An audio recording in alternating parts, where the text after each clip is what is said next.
गल मन के देखो, असी पिंडां दे रहने वाले जिहड़ा चाचा गामा सुबह फजर की नमाज पढ़ के दुकान खोल के बाहर पानी का छिड़काव करके झाड़ू मार के दुकान ते बह जाते सी ना, वो कदे भुखा नहीं सी मरिया। तो तुसीं मेरा भरा जिन्नियां परेशानियां ने मेरे नाल वादा कर लो, वो सारियां मेरे हवाले कर दो। अल्लाह नूं हाज़र नाज़र जान के फजर वेले वुज़ू करके जरा 2 फर्ज ते पढ़ के देखियो, नीयत करके ये गल सोच के देखियो कि किसी का भैड़ा नहीं सोचना। हुण असीं नमाज अल्लाह ने फर्ज की, नमाज पढ़नी चाहिए। नमाज पढ़ने वास्ते जो इस पासे सलाम फेरने सज्जे पासे सलामती भेजनी होती ना, वो पता लगता सज्जे पासे चाचा फीका खड़ा सी, ओहो ऐ कि मेरा शरीक है भी, ये नमाज नहीं सी मैं पढ़नी। तुहाडी सलामती का की फायदा जे तुसीं सज्जे पासे वाल नूं गाल कढ़ दित्ती। उस वेले खब्बे पासे देखिया, ओह यार इन्हें कल मेरे बूहे अगे कूड़ा सुटिया सी, या मैं फलानी जगह ते मैनू गाल कढ़ी सी, या ये फलाने फिके दा इहदे नाल ते जमात नहीं होनी, मस्जिद नापाक हो गई, मस्जिद धो दिओ। तुहाडी उस सलामती का की फायदा? दिल च कुफर होए, दिल च कदूरत होए, दिल च हसद होए, दिल च बुगद होए, दिल च कीना होए, दिल च कमीनापन होए, ते किहड़ियां नमाज़ां ते किहड़ा सकून भाई। जिन्नी मर्जी चरस पी लो, जिन्नी मर्जी शराब पी लो, जिन्नी मर्जी कोकेन कर लो, जिन्ने मर्जी एसी वाले कमरे च जाके सौ जाओ, नींद आनी कोई नहीं। अल्लाह को हाज़र नाज़र जान के मेरी गल मन के देखो। तुहानूं सादा जी मिसाल देना, मेरा स्टाफ तो बोर हो गया होना सुन के। हज़रत यूसुफ अलैहिस्सलाम नूं उन्हां दे भरावां ने, तो सारे ने सुनिया होना किस्सा, कुछ ने कुरान पाक च पढ़िया, कुछ ने दादी कोलों सुनिया होगा, किसी ने बजुर्गों कोलों सुनिया होगा कि यूसुफ अलैहिस्सलाम दे भरावां ने, वो छोटे सन तो उन्होंने खुद छुट गए सन, तो जाके दसिया बजुर्गों को कि जनाब उन्होंने भेड़िया खा गया। वो जो मिस्र की हुकूमत ते फायज होया आके, वो लंबी कहानी खैर भरावां नूं पता लग गया कि वही यूसुफ है जिहड़ा हुक्मरान है। उन्हें कहा हुण की करिए, हुण तो मार देगा। उन्हें कहा माफ़ी मंग लैंदे। उन्हें कहा यूसुफ माफ़ी दे दे, गलती हो गई।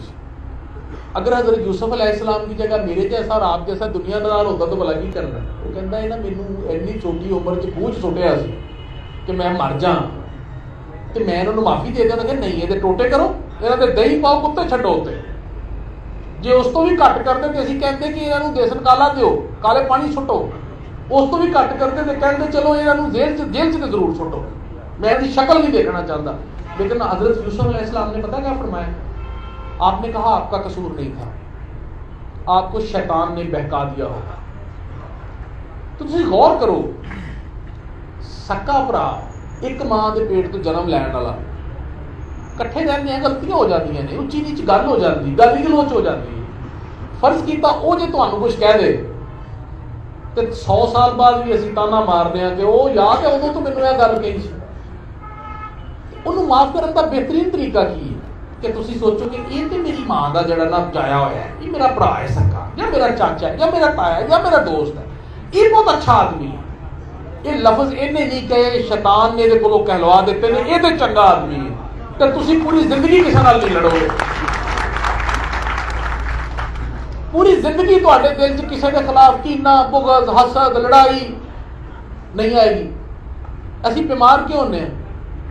किसी ने फर्ज किया इतों गड्डी लंघी है तो असीं पैदल जा रहे हैं, वो जोर नाल लंघ गया, छिट्टा पा गया उत्ते, असीं हुण 10 दिन उन्होंने गालां कढ़दे रहना, उसदी मां नूं, उसदी भैन नूं, सारियां नूं, इहदी गड्डी का नंबर ट्रेस करो, इहदी ऐसी की तैसी, इहनूं अंदर देना।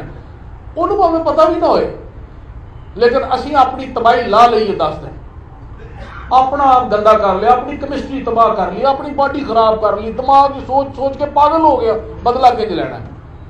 तो 1 मिनट वास्ते फर्ज किया ਉਹਦਾ जे प्यो हस गड्डी च होए तो मरण वाला होए तो हस्पताल लैके जा रहा होए, तो जो तुहानूं जे 15 दिन तुसीं उहनूं मारन जाओ, 15 दिन बाद जे मेरे कपड़े गंदे कर गया सी, तो तुसीं जाओ तो पता लगे कि ओहो इहदा प्यो तो जनाब इस वेले जनाजे ते पिया होया, तो शर्मिंदा कौन होएगा?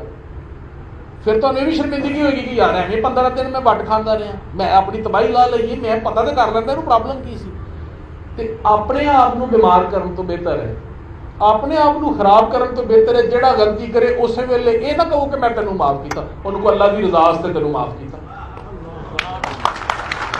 लो जी मेरी गल पल्ले बन लो, कोई बंदा दुनिया का तुहाडा पैसा नहीं खा सकता, कोई बंदा दुनिया का तुहानूं भैड़ा नहीं कह सकता, कोई बंदा दुनिया का तुहाडा नुकसान नहीं कर सकता।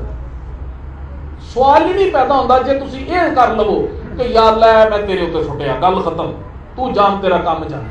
ਉਹ ਵੀ ਬਲਕਿ ਇਸ ਤੋਂ ਅਗਲੀ ਸਟੇਜ ਹੈ, ਅੱਲਾ ਨੂੰ ਵੀ ਇਹ ਆਖਿਆ ਕਰੋ ਕਿ ਯਾਰ ਅੱਲਾ ਮੈਂ ਮਾਫ ਕੀਤਾ, ਤੂੰ ਵੀ ਕਰ ਦੇ।